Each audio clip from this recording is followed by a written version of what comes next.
Welcome once again to the Brownstone, Nero Wolfe's sanctuary of logic, orchids, and murder.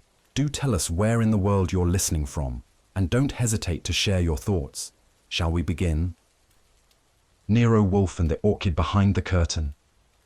Manhattan in late October carries a chill that doesn't ask for permission. It seeps in under your collar and whispers along your spine, even when the marquee outside the Orpheum is still lit like summer's hanging on for dear life. I hadn't planned to attend a shadow in silk, but Delia from the Gazette had 2 tickets and a deadline. I wore the better of my 2 suits and made sure my tie knot passed muster. The play was a small stage psychological piece, with a promising cast and a dangerously overworked fog machine. The theatre seated maybe 200. It smelled like velvet and anxiety. Vivien Lake stood dead center when the curtain rose, looking like someone had painted a Renoir with shadows instead of color. She didn't say a word for nearly 4 minutes, which struck me as either brilliant or exhausting. But when she spoke, the room shrank to her size. Her voice had that rare thing, a hush that invited you in rather than pushed you away. There was applause by instinct when the first act ended. I clapped too. Not because I understood the plot, but because Vivien had made the fog feel deliberate. Backstage was a different climate entirely. Lit by fluorescents, filled with wooden flats and cigarette smoke, a man with a headset and a clipboard barked names at people who outranked him. I flashed the Gazette credentials Delia had given me and offered a grin just north of harmless. It worked. Vivien's dressing room door was open. She stood in front of the mirror, wiping stage makeup from her jawline with slow precision. She caught my eye in the mirror before I spoke. "You're either very late or very early," she said, her tone amused. "Journalistic curiosity," I offered. "That, and I was promised a quote." She turned, smile faint but intact. "Is that how it works now? The ink comes before the interview?" "I'm old-fashioned," I replied. "I like to see the face behind the voice."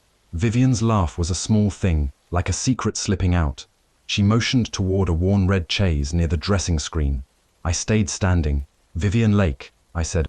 "That's your real name?" "It is," she said, "but don't tell anyone. I'd hate to be thought authentic." She reached for a silk robe, slipped it over her shoulders and sat. I noticed then that her eyes weren't meeting mine. They were focused past me, then toward the far corner of the room. It was an orchid, not your common variety supermarket sympathy plant. This one was vivid, lime and white, with petals like waxed silk.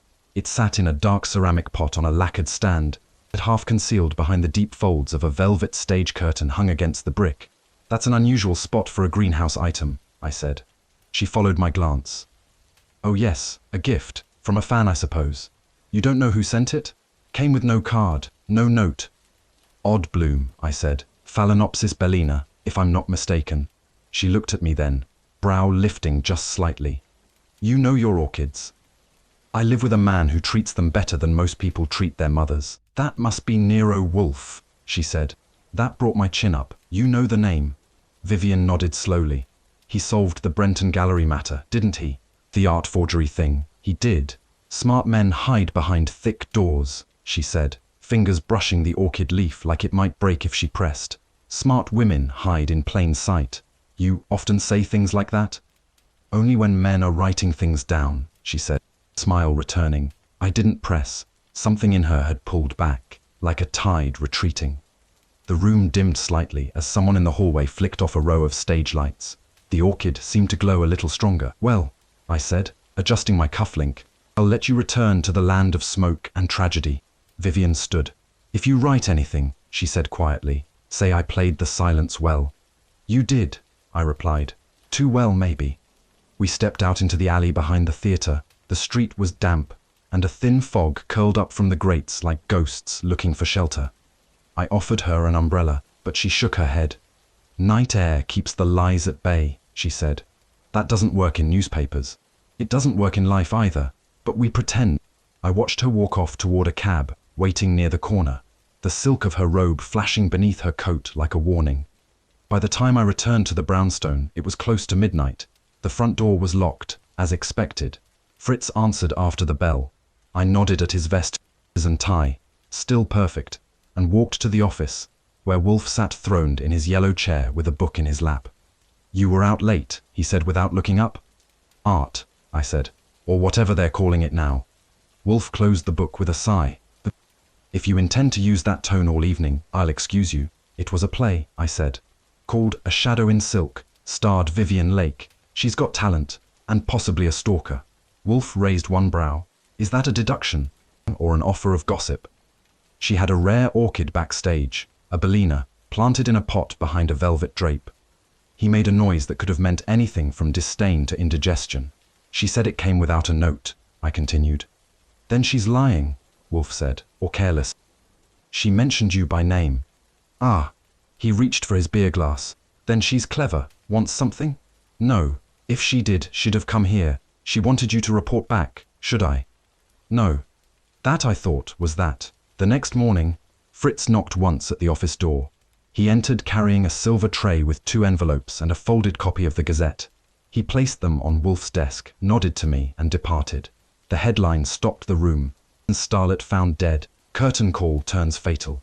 Vivien Lake discovered in dressing room hours after final bow. I read the article aloud.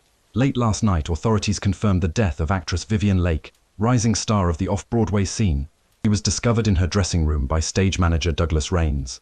No signs of trauma were found, but investigators noted an unusual plant on site. The exact cause of death remains under inquiry. Police are not ruling out foul play. Wolfe did not interrupt. When I finished, he said, it was not the plant, it was what the plant witnessed. I blinked. Plants don't testify. No, Wolfe replied, but some bloom only when secrets are near. I read the article again, slowly this time. The language was careful. Too careful. No cause of death, no marks on the body, no statement from Kramer, just vague framing, and a garden variety mention of ongoing investigation. It felt written to keep suspicions simmering without boiling over. She didn't strike me as suicidal, I said. Nor did Cleopatra. Until the asp arrived, I lowered the paper. You're not seriously comparing Vivien Lake to Cleopatra? Only insofar as public tragedies are staged, he said. I stood and crossed to the bookshelves. Wolfe didn't care about actors or curtain calls, but he cared about puzzles. There was a piece missing in that dressing room. Something not right about a woman so precise, leaving her door unlocked and her body neatly arranged. I don't like it, I said aloud. Wolfe turned his head slightly. Then do not like it, but do not presume we are yet engaged. I gave him a look. You don't think her asking about you backstage counts? She named me, so what? I am often named. She said if I wrote anything, I should say she played the silence well. Wolfe sipped his beer. A line rehearsed, surely. But not for print, I said. She didn't want a quote, she wanted a record. At that, Wolfe frowned. I watched him shift his weight. Just a hair, but in Wolfe's world, that counted as tremor. His fingers drummed once on the armrest. I'll speak to Kramer, I said. He waved a hand. Do what you like, but don't promise my involvement. Inspector Kramer wasn't thrilled to see me at headquarters, and that was putting it kindly. What do you want, Goodwin? He asked, not looking up from his desk. Peace on earth, but I'll settle for clarity, he grunted. I waited until he signed whatever it was he was pretending to focus on. Vivien Lake. He dropped the pen. She's dead. That's not a secret. What killed her? Kramer squinted. That's still under review. Then it wasn't natural. I didn't say that. You didn't need to. He sat back, eyeing me like a fly that might have a badge. You nosing around for Wolfe? I'm nosing around for me. Wolfe thinks it's theatre. It is, he said. The kind where nobody claps at the end. I leaned on the desk. There was a flower in her dressing room. Orchid, rare one. He didn't blink. So what? Wolfe says that's not accidental. That man thinks nothing is accidental. If I spill my coffee, he accuses gravity of conspiracy. Let me see the body, I said. You're not police. Then let Wolfe consult. Kramer's jaw tightened. No. I won't have him grandstanding on orchids and metaphors while I'm juggling an actress's PR agent and a theatre owner who thinks the whole thing's an insurance trap. Then do something smarter, Kramer studied me. What do you know? She came to me. She mentioned Wolfe. She mentioned fear. She had something behind the curtain and now she's dead. Silence. Then, you get one look. The morgue never gets less cold, no matter how often you visit. Vivien lay on the slab under a white sheet, her expression faintly surprised, as if the final act had taken a turn the script forgot. There were no visible marks, no bruises, no scratches, no lipstick smeared in panic. The coroner, a man named Rollins, held up a thin envelope with gloved hands. "This was in her purse," he said. I took it. Inside, a folded theatre program with handwriting on the back. It read, "If I vanish, tell Wolfe the orchid was not a gift." That did it. When I got back to the brownstone, Wolfe was in the plant room. I stood at the doorway and watched him rearrange a shallow tray of orchid cuttings with the care of a man handling crown jewels. He didn't look up. "She's dead." "Yes, she left a note. I expected as much. She said the orchid wasn't a gift." He turned. "Then it was a warning." I stepped inside. The air was warm, damp, filled with the scent of loam and something sweeter, like citrus and oil mixed with memory. Wolfe gestured to a bloom near the far bench. "Do you see that?" It was another Bellina. Same color, same waxy perfection. Wolfe walked over and pinched the petal lightly. Most who give orchids do so ignorantly. They choose for color, for name. Vivien's choice was specific and deliberate. "She didn't choose it," I said. "She received it. Then someone chose it for her." He moved to the desk. This where a copy of American Orchid Society bulletin lay open. "There's a toxin in Bellinas. Trace, yes, but distillable, absorbable, and deadly in quantity." My stomach tightened. "You think she was poisoned through the flower?"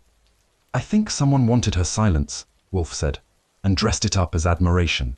Later that evening I sat in the office with the lights dimmed. Manhattan outside looked like a city asleep with one eye open. Wolfe didn't speak again that night. He stayed in the plant room past midnight.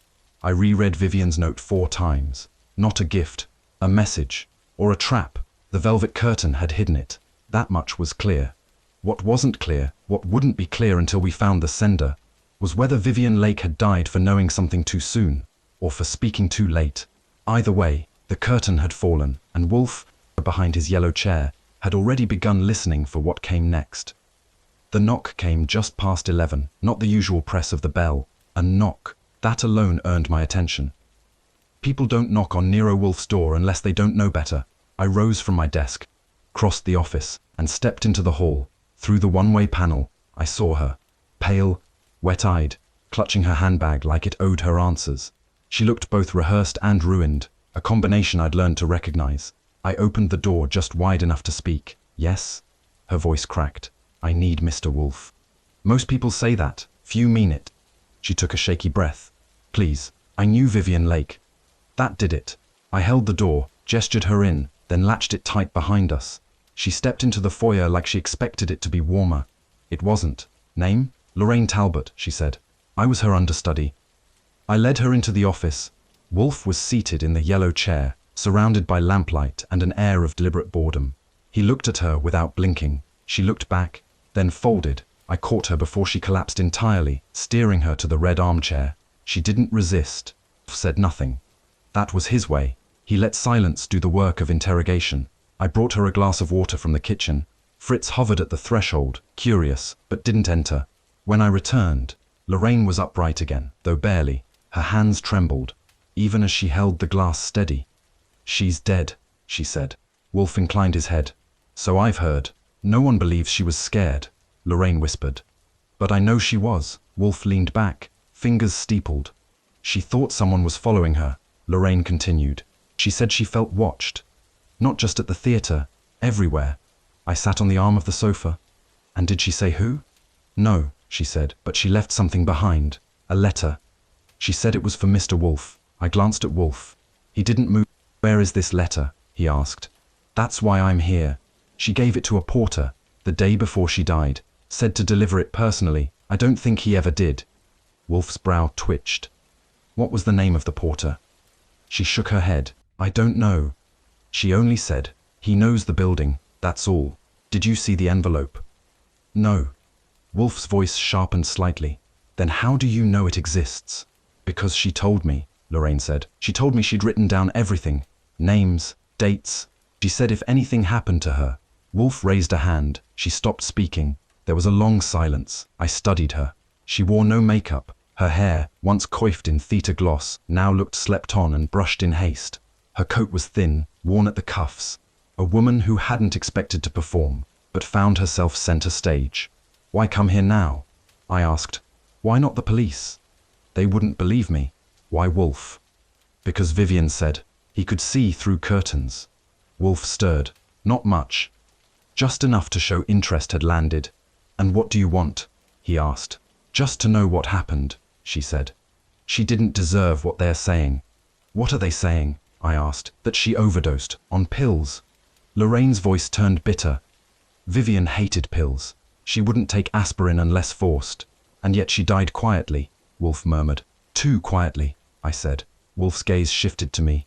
"Archie, contact Mr. Raines at the Orpheum. Arrange for the dressing room to remain untouched. He may not like that. He will if he believes we might prove murder." Lorraine looked up. "You believe it?" "I believe," Wolfe said, "that orchids do not bloom without care, and neither do lies." She blinked. "I'm sorry." "Never mind. He's thinking." Wolfe rose. Slowly, like a battleship turning in harbor, he approached the orchid on his desk, the same variety found in Vivien's dressing room. He studied it with a frown. "Have you ever seen this plant before, Miss Talbot?" She nodded. Vivien kept one in her apartment. She said it reminded her of her mother. Was it the same variety? "I think so." "Did she mention who gave it to her?" "No," Lorraine said. "Just that it came in the mail. No return address." "Yes, once. Said it had a scent that made her dream." Wolfe turned sharply. "That's odd." I asked. "Yes," Wolfe replied. "Phalaenopsis bellina emits scent only midday. She must have known that. Maybe she was dreaming in the afternoons." Wolfe didn't answer. He returned to the yellow chair and sat with purpose. "We will need access to her apartment," he said. "Her brother holds the lease." Lorraine offered. "He's out of town. I have a key. Vivien gave it to me before." She stopped. Her voice caught. She reached into her purse and produced a slim brass key on a faded green ribbon. Wolfe nodded once. "Thank you." Lorraine stood, hesitant. "Will you look into it? Please?" "I will consider," Wolfe said. "Now, Miss Talbot, I suggest you rest. Fear is more dangerous when tired." I escorted her to the door. She paused on the threshold. She was going to leave the play, she said softly. "Vivien, she told me she wanted out." "Why?" "She said it wasn't just acting anymore. She said the curtain hid things." I nodded. "Thank you." She stepped into the grey morning. I watched her descend the stoop before locking the door. When I returned to the office, Wolfe hadn't moved. The orchid on the desk seemed to lean toward him, as if waiting for permission to speak. "She's rattled," I said. "She's useful," Wolfe replied. "But only if she's telling the truth." "You think she isn't?" "I think," he said slowly.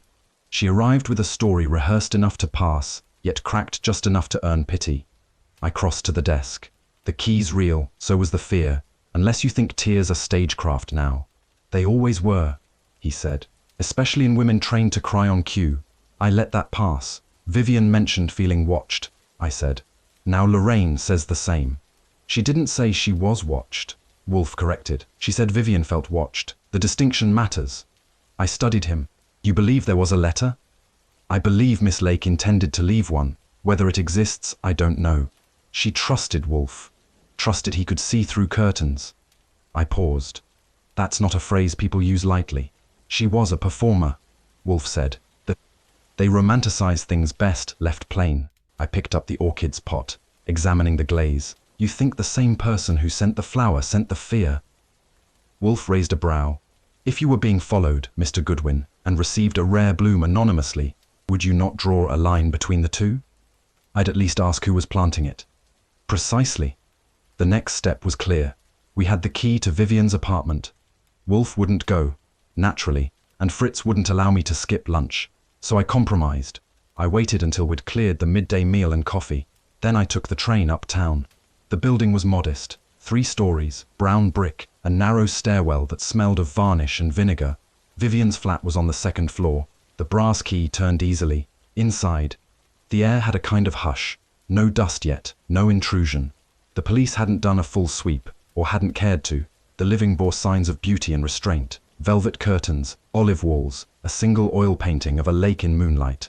She had lived like a woman guarding something sacred, or temporary. I checked the desk first. Bills, notes, theatre programs, a script marked with blue pencil, a page torn loose and folded into a triangle, stage blocking for Act 2. The bedroom held more, a vanity with perfume bottles arranged like soldiers, a photo of Vivien and a man I didn't recognize, tall, suited, unsmiling. The frame bore a crack, no sign of the orchid. Then I checked the kitchen. Near the window, a small table stood empty except for a ceramic pot. The shape was familiar, same glaze as the one in her dressing room, but this pot was empty, soil dry, no flower. Had she moved it? Or had someone else? There was a thin white envelope under the pot, tucked so far under it, I nearly missed it. I opened it with care. Inside, no letter. Only a torn photo, half a face, a man's, I thought. A red velvet curtain behind him. Back at the brownstone, Wolfe read my report with visible distaste. No note. "Do an undoot," he muttered. Only fragments. The pot matches. Yes. And the photo. Wolfe studied it under the lamp. This was taken in the theatre, likely during dress rehearsal. But who's the man? Wolfe turned it. No markings. But the curtain places it backstage. So we have half a face, a missing flower, and a girl who says a letter was never delivered. Wolfe closed his eyes for a moment. The porter. I'll find him. Do. I returned to the Orpheum just after 5. Douglas Rains, the stage manager, recognized me immediately. "You again," he said. "Haven't had enough ghosts for 1 week." "I'm here about Vivien's Orchid," I said. He blinked. "The one from her dressing room? Or maybe the one from her apartment?" Rains scratched his chin. "You'll have to be more specific. Do you have a porter? Someone Vivien trusted?" Rains frowned. "She didn't trust many, but she used to talk to Jerry, one of the doormen. Still around. He's downstairs, smokes too much. That was fine, I'd handled worse. Jerry was 60, balding, with fingers stained from camels, and the sort of stare that knew when someone was lying. He wore his uniform like a man half fired, half retired. "Miss Lake," he said. "Yes, sir, I knew her. Nice girl, polite. Did she give you anything to deliver?" He nodded, slowly. "Couple weeks ago, she gave me an envelope. Said it was for some fella named Wolfe. You give it to him?" "No, sir, I meant to. Had it in my coat pocket. But then there was the fire alarm. We had to evacuate. And when I checked later, it was gone." "Gone?" "Slipped out. I checked everywhere. Coat, locker, even the alley. It was just gone." "Did anyone know you had it?" He hesitated. "One of the crew, young guy, Miles something. He saw me reading the name, said, 'That's a weird name, Wolfe,' then walked off. Miles Finch? That's it. He's Lorraine's fella, I think." When I got back, Wolfe had already ordered beer. The orchid on the desk had been moved, slightly. A sign Wolfe was unsettled. "Miles Finch," I said, "knew about the letter. Could have lifted it," Wolfe said. "Or knew it had to be lost." I handed him the photo. "We need the rest of this." "Yes, and Lorraine. Too distraught to fabricate a porter." "Then what?" Wolfe looked toward the window, where rain now tapped lightly against the glass. "We continue. Fear is a vine. It leaves root." Rain skimmed the brownstone windows like a pianist testing the first notes of a dirge.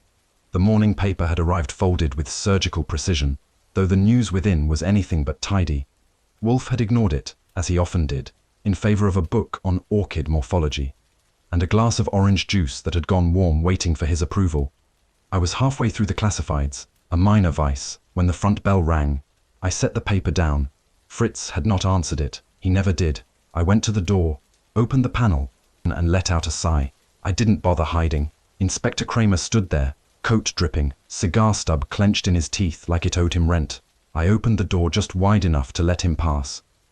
"Welcome to the sanctum, Inspector. Do pardon the weather." He scowled. "Save the charm. Goodwin, I'm not here to play footman. Wolfe's not taking visitors. He'll take this." Kramer strode in like he'd been invited. Rainwater dotted the hall rug in his wake. He moved straight to the office, tossed his coat across a chair Wolfe wouldn't sit in, and flung the morning edition of the Gazette onto Wolfe's desk. Wolfe didn't lift his eyes. Kramer growled. "Page 3. Wolfe didn't move, so I picked it up, flipped, and read aloud. Final words from a starlet. The orchid was poison. I lowered the paper. "That's not what she said." Kramer's cigar flared. "No, it's not. She didn't say anything. She was dead." Wolfe finally looked up. "Then it's not a misquote. It's fiction. It's obstruction," Kramer said. "Someone fed that reporter a line to throw us off, but—" "And you think it was me?" "I think," Kramer said, voice tightening, "that wherever you and your golden chair sit, things get cloudy." Wolfe gave him a withering glance. "Clouds are natural. Obfuscation is not." Kramer leaned forward. "No. Did she speak to you?" "No." "And why are people saying she did?" "Because," Wolfe replied calmly, "people prefer legends to silence." Kramer's hands balled into fists. You've stirred something, Wolfe. This was an overdose. Neat. Tragic. Tragic enough to close the curtain and move on. Now you've got her understudy claiming a conspiracy, and I've got press implying botanical murder. Wolfe sipped his juice. Then clarify matters, Inspector, or let the curtain fall as written. Kramer turned to me. Are you investigating this? I offered a shrug. Casually. He stepped toward me. Well, casually stop. You're not licensed. And if I find you near that theater again, I'll have you removed. That would be dramatic. That would be overdue. He simply waited. Kramer, realizing he wouldn't get a confession or an apology, stepped back, retrieved his coat, and turned for the door. At the threshold, he paused. She was 27, he said, and scared. Don't romanticize that. Then he left. Wolfe exhaled. Long, deep, thoughtful. Page 3, he muttered. Always the wrong page for truth. I folded the paper. Vivien never said the orchid was poison. No, Wolfe said. But someone wanted us to think she had. I paced to the window. The rain had picked up. A cab splashed past, chasing the light on 35th. The city was greyer today than yesterday. Not weather, but tone. There was a knock at the rear hall. Fritz entered a moment later, his tray conspicuously absent. He stood with his hands behind his back. A man is at the side entrance, he said. He insists on speaking to Mr. Wolfe. Refuses to leave. Who is he? Wolfe asked. He says his name is Harold Tyndall, Miss Lake's gardener. Wolfe blinked once, slowly. He entered by the alley? I intercepted him at the rear gate, Fritz said. He was insistent, not aggressive, but disturbed. Wolfe frowned. A gardener should know not to trample roots. He did not trample, Fritz replied. But he would not wait. Wolfe shook his head. I will not receive him. I was already moving toward the door. I will. Harold Tyndall waited outside the service entrance, an hat crushed in his hands, hair damp, collar turned up. He looked more like a butcher's assistant than a man of roses. Thick wrists, red knuckles, eyes the color of clover soil. You're Archie Goodwin, he said. You work for him, do? I won't take long. Step inside, I said. You've already upset the orchids. He hesitated. I don't bite.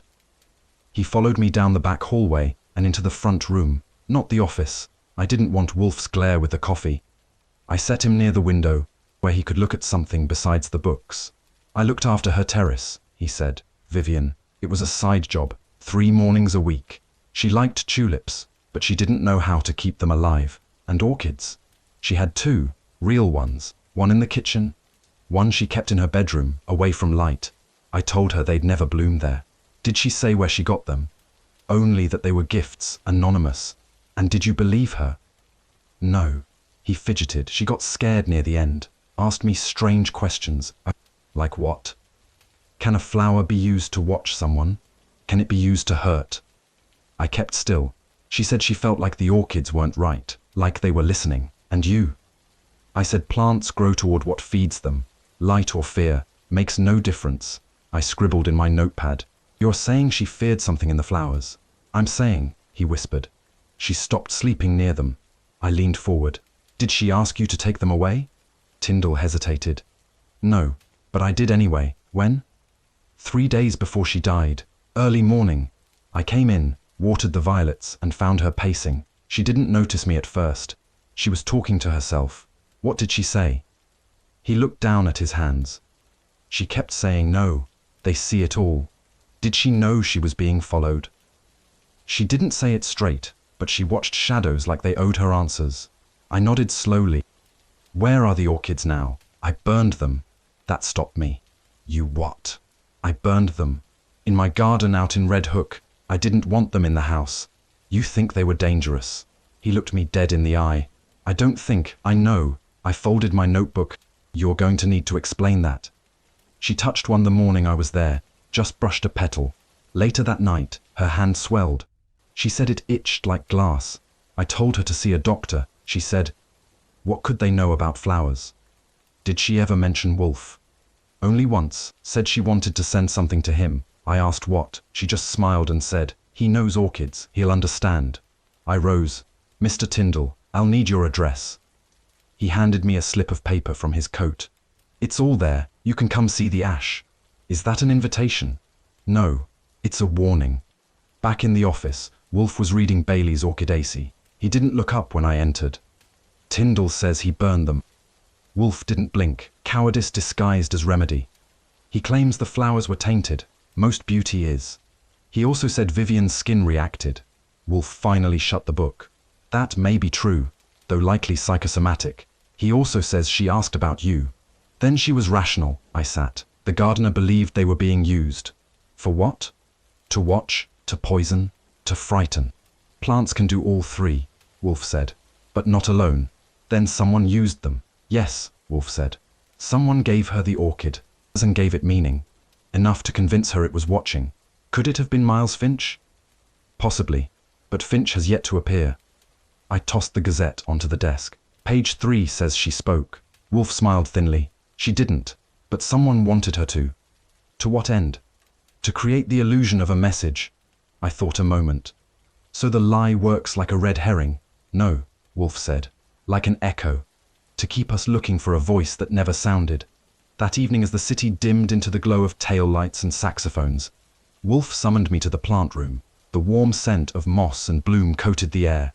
He gestured toward a tray near the back. 3 Phalaenopsis bellinas sat in precise alignment. Their waxy petals reflected the lamplight with a quiet menace. I acquired these yesterday, he said, from a vendor in Long Island, a private greenhouse known for rare cultivars. I stepped closer. Same as Vivien's. Wolfe nodded.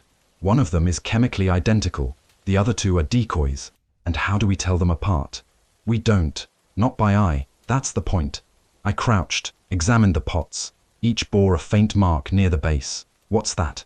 Serials, breeders' codes, traceable. You plan to trace the one that matches? I intend to, though it may be moot. Why? Because, Wolfe said, the true clue is not in the flower, but in the fear. I stood. Tyndall said she stopped sleeping near them. A rational choice, or superstitious? Both, Wolfe replied. Superstition is simply logic misplaced. We spent the next hour in silent cataloguing. Wolfe read. I documented. Outside, the city thickened with fog and headlines. Then, just after 9, I answered. A woman's voice, low, careful. Mr. Goodwin? Yes, this is Margaret Finch, I stilled. Relation? Sister-in-law. Miles is unavailable. Why are you calling? I think you need to see something. What is it? A page, torn from Vivien's script. And why should that interest us? Because it's not a script, it's a map. I passed the phone to Wolfe. He listened, said nothing, then finally spoke. You'll bring it here, tonight. A pause, then. Yes, I will. He hung up. Who is she? An editor, Wolfe said. She worked for Vivien before the theatre. And now, she says she has a page. A page Vivien marked. With what? We'll know when she arrives. 10 minutes later, the bell rang. Fritz answered, only because Wolfe had permitted it. Margaret Finch entered wearing a grey wool coat and gloves 2 sizes too small. Her eyes were tired, her mouth was not. She handed Wolfe an envelope. Vivien mailed this to me. Arrived 2 days ago, postmarked before she died. Wolfe opened it carefully. Inside, a folded page, typewritten. Then handwritten notes in the margins. Wolfe laid it flat beneath the desk lamp. Vivien had circled 4 lines, then written. This isn't just dialogue, it's real. Beneath that, curtain hides more than dust. I read the lines. They were from A Shadow in Silk, a confrontation scene. A woman pleads for protection. I have eyes, even behind the velvet. Vivien had underlined that. Wolfe sat back. She believed someone in the production used the play to confess, or to warn, I said, or to threaten, Wolfe added. Margaret sat. I think it was Miles. Why? Because he rewrote that page. Vivien hated it. Said it was too close to something she'd heard outside rehearsal. Wolfe's voice was quiet. Then the curtain, Mr. Goodwin, is no longer theatrical. It is strategic. And behind it, I asked. He looked at the page and said, the gardener was right. The orchid did listen. The greenhouse was quiet. That kind of quiet that hums if you stand still long enough. You could hear the damp earth breathing, the hush of glass sweating in the morning light, the far-off rhythm of pruning shears. I was in Nassau County, 30 miles and a world away from the brownstone. And I was there because a dead woman had loved orchids too much, or feared them just enough. The man waiting for me wore a canvas apron stained green from the wrists down. His face was plain, but his eyes flicked like a finch's, alert, restless. Mr. Goodwin, he asked. That's me. You're here about Miss Lake. I am. He wiped his hands. She came out here in September, special request, very particular. Particular how? She wanted something mixed, not off the table, something rare, a cross between Bellina and Violacea, but pale, almost translucent, asked if it could smell like citrus soap. Unusual combination. He shrugged. Artists, they want scent to mean something. Did she explain why? Not at first.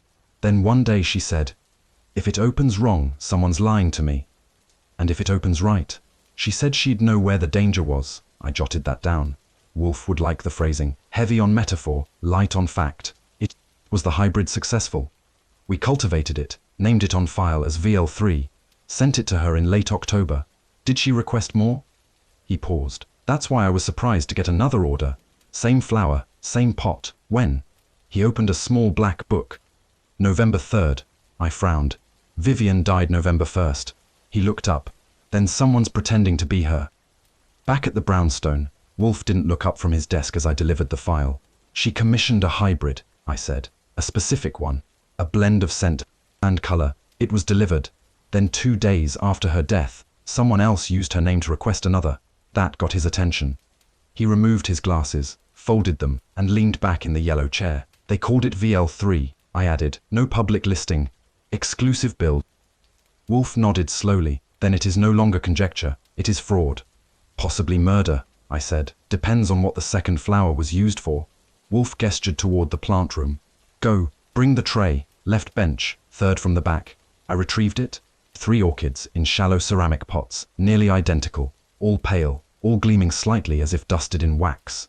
Wolfe pointed to the middle. That is the one from the Orpheum, brought to me by Margaret Finch. VL3?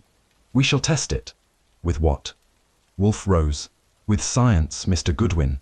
Not sentiment. The analysis took 2 days. Wolfe refused interruptions, meals or visitors. Fritz hovered like a hawk with a tray. I kept the phone at bay. Then on the 3rd morning, Wolfe rang the bell beside his chair.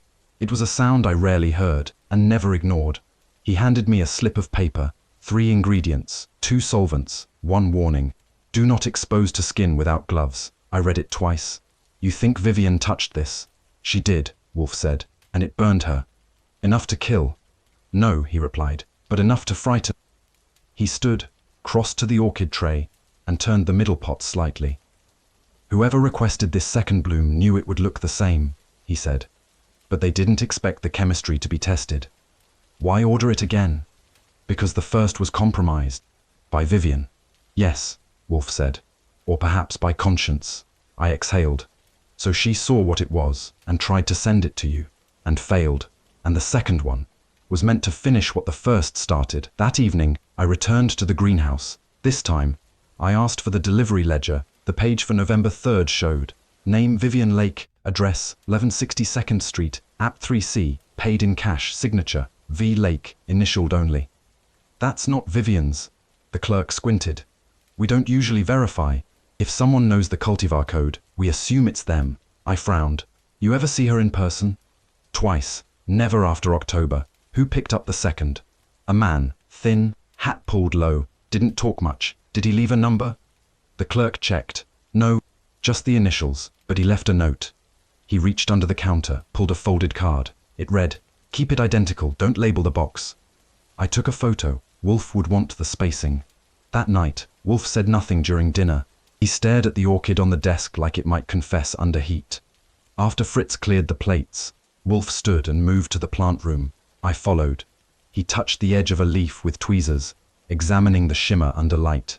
Whoever took the second flower, he said, did it to blend, to look innocent. Yes, but nature is flawed. Every flower is fingerprinted, and this one is louder than it looks. Can we trace it? Wolfe nodded. Not to the hand, but to the motive. And what's the motive? To replace a warning with a weapon. The following morning, Wolfe asked me to draft a letter, a simple inquiry, cloaked in formality, addressed to the head of the Long Island greenhouse. To whom it may concern, kindly forward all future inquiries or purchases related to cultivar VL3 to this office for review. We are conducting an internal provenance audit, signed in Wolfe's name, with all the subtle menace of a man who never asks without leverage. While Wolfe finalized his phrasing, I phoned Kramer, not to share, just to poke. You ever ask who sent flowers to the Orpheum? I asked. Kramer grunted. No time for bouquets. Then you missed a name. There was a pause. Go on. Vivien Lake placed and someone else used her name to place the same order after she died. You sure? Positive. That's forgery. That's also motive. He hung up without saying goodbye. By noon, Margaret Finch returned to the brownstone. She looked more worn than before. The lines around her eyes had hardened. Her coat was buttoned wrong. Her gloves didn't match. I found something, she said. Wolfe motioned for her to sit. She produced a folded sheet, carbon copy, torn from a typewriter. It's not Vivien's handwriting, she said, but it was in her address book, hidden between blank pages. Wolfe opened it with care. Typed lines filled the center, one line circled in pencil. Red orchids bloom only when watched. Below it, a margin note. Use the duplicate, same as VL3. I read it twice. This is a code, Wolfe corrected. It is a confession. Margaret nodded. I think it was Miles. He wrote strange lines. Vivien said he'd begun slipping notes into her script, like puzzles. Warnings, maybe. Wolfe turned the paper sideways. It's theatre language, but the intent is clear. He looked at me. Find Miles Finch. It wasn't difficult. A call to the theatre revealed he hadn't shown up for rehearsal in 3 days. A call to Lorraine Talbot's landlady confirmed she hadn't seen either of them since Monday. I went to the address listed on Miles's personnel form. Basement unit, small, damp, smelled like mold and regret. I let myself in. Lock wasn't worth the brass. Inside, the place was stripped clean, no papers, no clothes, just a chair, a bed, and a broken typewriter missing its ribbon. I found one thing under the mattress, a slip of newspaper, obituary. Vivien Lake, 27, memorial service Saturday, noon. No flowers requested. A line was underlined. Donations in lieu of orchids. I pocketed it. Something was shifting in the silence. Wolfe listened, eyes half closed. He fled, he said. Took Lorraine, I assume. She knew? She suspects, Wolfe replied. But knowledge is a different creature. He opened the greenhouse ledger again. 3 people touched the bloom. Vivien, the gardener, and someone else. Only 2 lived, 1 fled. Miles. He tried to mimic the flower, but he failed. Vivien knew the scent, the color, the signature. She tried to warn us. She did warn us, Wolfe said.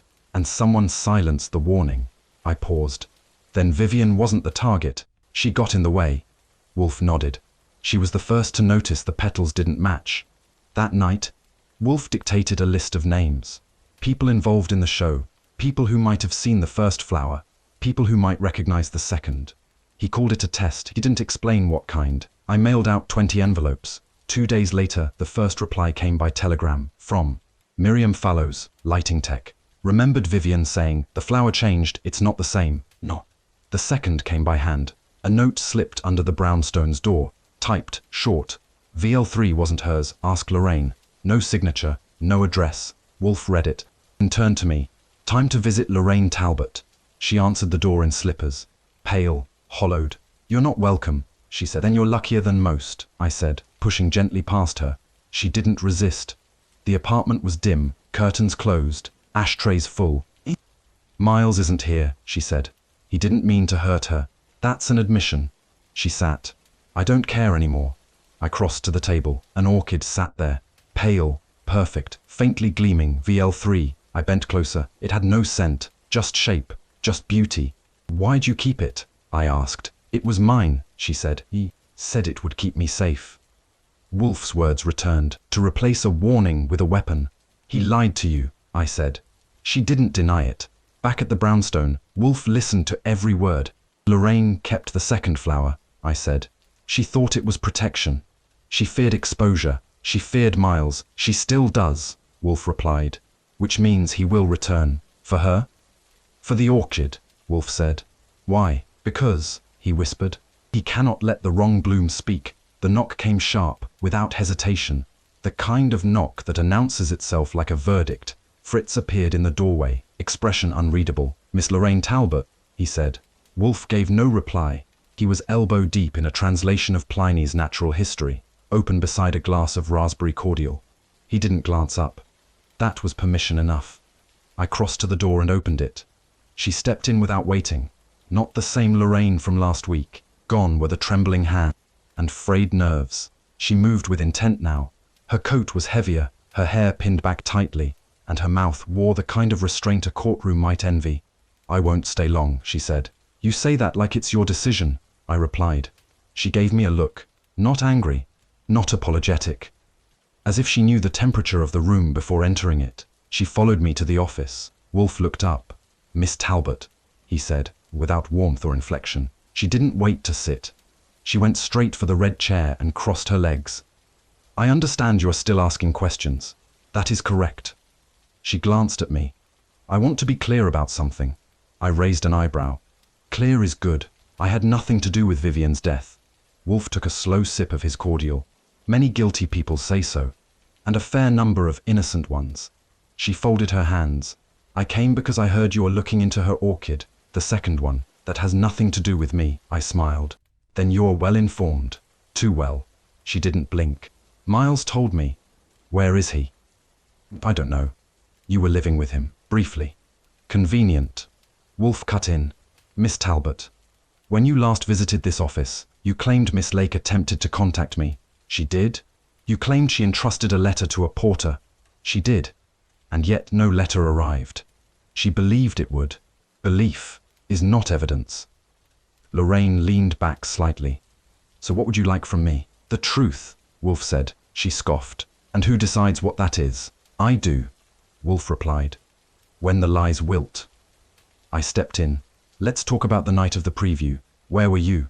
Her chin lifted. "At the theatre." "All night?" "I arrived just before curtain. I remained until closing." "Anyone confirm that?" "Miles, we were together." I shook my head. "No record of him signing in. No dressing room access. No ticket stub. He entered backstage. Through which door?" She hesitated. "That door was locked at 6. I don't recall the time exactly." "Or the door?" She glared. "You're twisting this." "No," I said. "I'm pressing it. There's a difference." Wolfe remained silent, watching her as if testing light on a leaf. I continued. "Vivien died sometime between and died hours 15 and 12:30. Where were you?" "At home." "You just said you were with Miles." She shifted. "We left after the show. Went back to my apartment." "And stayed?" "Yes. Anyone else see you?" "No." "That's a weak alibi. It's the only one I have." Wolfe cleared his throat. "Archie." I turned. Wolfe gestured subtly toward the back of Lorraine's coat, its shoulder seam, where the fabric bunched near the collar. I stepped closer. "No," she said. "I wasn't asking." I lifted the edge of her coat gently. The scent was faint, subtle, but there. Wolfe said it aloud. "Orchid oil." She froze. "Specifically," he added, "Bellina High Cultivar VL3. "I don't." She stopped. "You wore that coat to the greenhouse," Wolfe said. "No, you wore it near the orchid tray." "I haven't." "You handled it." She stood. "I came here in good faith." "You came here," Wolfe replied, "because you're afraid we found the second flower." She stood silent for a long moment, hands trembling despite her earlier poise. "I didn't kill her," she said. "Then help us find who did," I replied. "I can't." "Why not?" She looked at Wolfe, then said, "Because I'm not sure it was murder." That stopped me. "What does that mean?" She moved toward the door. Vivien was frightened. Not of Miles, not even of the orchid. She was frightened of being right. I stepped between her and the door. "Explain." She said she'd uncovered something. Something about the play, about the writing. "Miles wrote the new material," I said. "I know." She confronted him. "She was going to," Wolfe interrupted, "but she never did." Lorraine looked down. "She waited too long. I opened the door for her. She paused in the threshold. She once told me," Lorraine whispered, "that the flower would open only when the truth was ready." "And it did?" Wolfe asked. "No," she said. "It never bloomed at all." After she left, Wolfe said nothing for some time. He remained motionless in the yellow chair. His gaze settled somewhere above the orchid tray, as if waiting for the leaves to whisper what Lorraine hadn't. I stood at the window, watching her walk down the block. Her stride was quick, unsteady, like a woman who wanted to disappear before the truth could catch up. "She's holding back," I said. "Yes," Wolfe replied, "though she may not know how much. She was near that flower. She wore it," he said. "The scent lingers." I turned. "Then she touched the second orchid?" "Yes." "Did she know what it was?" Wolfe tilted his head. "If she didn't, she should have. She's not a fool." "Could she protecting Miles?" "Possibly. Or herself. She said Vivien wasn't murdered." "Which," Wolfe said, "is either denial or strategy." I crossed to the desk. She contradicted herself 3 times in 10 minutes. The door, the timing, the alibi. She is unraveling, Wolfe murmured, but with care he picked up a slip of paper. On it he'd written the phrase she'd repeated. She feared being right. About what? I asked. That, Wolfe said, is our question. That night, I phoned the Orpheum and left a message for Douglas Rains, the stage manager. I asked him to confirm if Lorraine had been seen backstage the night of the preview. I didn't expect much. Theatre types don't keep neat ledgers, but something about the way Lorraine had shifted when pressed told me there was more to that night than shadows and curtain calls. Wolfe retired early, not to sleep, to the plant room. He remained there past midnight, examining the VL3 under a series of adjustable lights. I checked in once. He didn't speak. The Orchid, under that clinical glow, looked less like a bloom, more like a riddle. The next morning, Rains called back. She was there, he said, for part of the night. Part. She came in after Act 1, sat backstage, didn't speak to anyone. Did anyone see her leave? No, but she wasn't there for curtain call. I assumed she slipped out. And Miles? No show. I thanked him and hung up. So Lorraine's alibi was cracked, not broken, but certainly brittle. I relayed it all to Wolfe over breakfast. He chewed slowly, contemplative. She was present, he said, then gone, which fits with the timeline of Vivien's death. Yes, but motive remains uncertain. She was jealous, perhaps. She was manipulated, possibly. She was complicit. Conceivably, Wolfe sipped his coffee. But still not guilty. I frowned. You believe her? No, I merely believe the guilt does not belong to her alone. Later that afternoon, Margaret Finch returned. This time, she brought a folder. Vivien kept notes, she said. Scripts, lines, old versions. Wolfe mowed for her to place them on the desk. Inside were 5 typed pages. Each one had edits, marginalia in red pencil, circled words, scribbled stage directions, and then a sticky brown smudge along the bottom edge. Wolfe held it up. Sap, he said. Or oil. He touched the edge to his nose. Orchid. Same strain, I asked. Yes, he murmured. Vol 3 again. He pulled the lamp closer and began reading. The dialogue on the second page caught his eye. The bloom isn't for beauty, it's for memory. Vivien had circled that line. Beneath it, she'd written. He changed this. Why? Another note, lower. Miles said it was a metaphor. I don't believe him. Wolfe laid the page down. She knew, he said. She suspected. No, she knew, Wolfe repeated. She had recognized her own flower being rewritten. I stared at the orchid on the desk. So, I said slowly, what if Lorraine did handle the second flower? But only after Vivien died? Wolfe nodded. That would mean Miles gave it to her, perhaps to earn trust, or to erase suspicion. And now she's torn between telling the truth and preserving what's left. Precisely. She said the flower never bloomed. Yes, Wolfe said. Which, in botanical terms, means either it was sterile or afraid, that hung in the air. Then Wolfe turned to me. Find Miles Finch, he said, before the Orchid does. The Orpheum was quiet when I arrived. Too quiet for a theatre. No echo of rehearsal, no distant sound check. Not even the murmur of custodians, just the hollow hush of a place between acts. I signed in at the side entrance. The watchman didn't ask questions. Just nodded like a man used to visitors who weren't supposed to be there. Vivien's dressing room sat on the second floor, down a corridor dimmer than I remembered. The door bore her name still, though the tape was peeling at the edges. I tried the handle. Locked, but not to me. The key Lorraine had given me slid in without resistance. The lock turned with a soft click, obedient, like it had been waiting. Inside, the room still smelled faintly of jasmine and powder. The light was dim, filtered through heavy curtains. Her mirror, still framed with bare bulbs, was cold, the vanity untouched since she last left it. I closed the door behind me and stood still. Something in the air felt suspended, not quite morning, not quite memory, as if the space itself was holding its breath. I started with the dressing table. Drawer 1, combs, brushes, a powder tin stamped gold. Drawer 2, a silver flask, a pen without ink, a folded handkerchief marked VL. Drawer 3 was harder to open. It stuck halfway, then gave, inside, a script. The top page bore her name in block letters. Vivien Lake, shadow in silk. Beneath it, a single page torn from the middle of the play. The annotations weren't in pen. They were in shorthand. I turned the page sideways. The symbols spiraled in neat, urgent strokes, loops and dashes like musical notations, only harder to sing. I'd seen Wolfe translate shorthand once, half an opera decoded in half an hour, but this was different. This wasn't dictation. This was fear in symbols. I flipped the script over. Nothing on the back. I turned to her wardrobe, a narrow wooden thing with a cracked mirror. Dresses on wire hangers. Nothing showy. A coat, a silk scarf, a pair of evening glove shelf. One of them felt too heavy.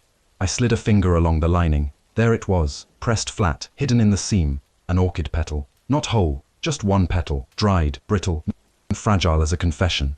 I unfolded it onto the dressing table. There was something beneath it, a faint imprint, letters into the silk by pressure, not ink. I squinted. C.K. Not Vivien's initials, not Lorraine's, not Miles', but familiar. I searched the wardrobe again. Tucked behind the mirror's edge, I found a calling card. Cream paper, gold embossed. Charles Keene, Director, Theatre of New Forms. No phone number, and the initials to match. I slid the card into my coat pocket. The orchid petal remained on the table, small and pale and damning. I locked the door behind me and left the theatre without drawing breath until I was 2 blocks east. The city hadn't noticed me. Manhattan moved on, indifferent as always. Back at the brownstone, Wolfe sat at his desk, surrounded by the late afternoon glow that filtered through Venetian blinds. He looked up once, then down at the script I placed before him. Shorthand, I said. I handed him the glove next. The petal, unfolded, lay between silk and implication. Wolfe adjusted his glasses. C.K. Charles Keene. Director, I added. Orchid donor? Possibly. He turned the petal under the lamp. Pressed intentionally. Preserved, the glove served as sheath. And the script? He flipped to the page. This is Act 2, the scene where the lead accuses the man behind the curtain. I nodded. Vivien had marked it. Wolfe raised an eyebrow. In shorthand. He turned to his notebook and began copying the symbols. He did it slowly, carefully, as if decoding scripture. I will need 20 minutes, he said. I left him to it. 21 minutes later, he rang the bell. Read this, he said, sliding the sheet across the desk. I did. He changed the lines again. It's not art anymore. It's cover. I saw the original draft. It didn't mention the orchid. Now it's the centerpiece. What is he hiding? Beneath that, if anything happens, check the glove. Wolfe sat back, hands steepled. She wrote it, he said, knowing it would never reach the stage. Which means she knew she was close. Yes, the Charles Keene? Almost certainly. He rewrote the lines, made the flower a symbol. Wolfe shook his head. No, not a symbol, a blind, a cover. Yes, to distract from what the orchid actually was. I stood, restless now. If Keene planted the second flower. He did not, Wolfe interrupted. That was Miles. But Keene directed the scene. He chose where the orchid appeared on stage. He chose the language. He constructed the misdirection. Correct. So he knew what the orchid was. Or at least what it wasn't. Wolfe leaned forward. Vivien found the truth in the script, he said. Then she found it in the flower. The two didn't match, so she annotated one and preserved the other. She wanted someone to find them. She wanted us to, Wolfe said. The next morning, I returned to the Orpheum. This time, with questions sharpened by initials and a flower petal. Charles Keene's office sat just above the main stage. A repurposed balcony box turned makeshift command center. I knocked once. He looked up from a stack of papers with all the warmth of a stage light on low wattage.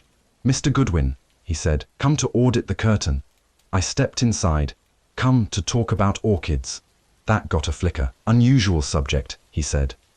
You ordered the floral arrangement for Act 2? Yes. Why a Phalaenopsis hybrid? I liked the look. It wasn't yours, I said. Vivien ordered it months before you rewrote the scene. He raised a brow. You've done your homework. Was the orchid your idea, or were you told to use it? He stood, crossed to the window, lit a cigarette. It was. Suggested. By whom? Vivien, he said, too quickly. She didn't want it on stage, I countered. She wanted it off her hands. He inhaled. The pause after lingered. She asked me to remove it. Said it felt wrong. I told her it was a flower, not a prophecy. And yet, you kept it in. I'm a director, he said. It was the only thing holding the scene together. The wrong flower, I said. He turned. What are you implying? That Vivien knew it wasn't just theatrical. He exhaled smoke through his nose. Actors fall in love with symbols. It happens. She wasn't in love with it. She was afraid of it. I stepped closer. She left a petal behind, in a glove, with your initials beneath it. His hand twitched. Just slightly. That's ridiculous, but not false. He flicked ash into a cup. I didn't kill her. he said. Who did? I don't know. Did you protect someone? His jaw tightened. I waited. She came to me the day before, he said. Said the script had changed without her. I told her it hadn't. But it had. Yes, he whispered. Who changed it? I don't know, he repeated. All I know is, she begged me not to let the curtain fall. He turned away, and I let it. Back at the brownstone, Wolfe listened without speaking. When I finished, he opened the dressing room script again, turning to the page Vivien had annotated. She marked what she feared, he said, and planted the petal where we'd find it. Wolfe nodded. I said, Keene claims someone else altered the script. He's telling the truth, Wolfe replied. He's protecting someone. No, Wolfe said. He's deflecting, but not falsely. Meaning? Meaning, the script was rewritten after Keene's draft. By Miles. Yes.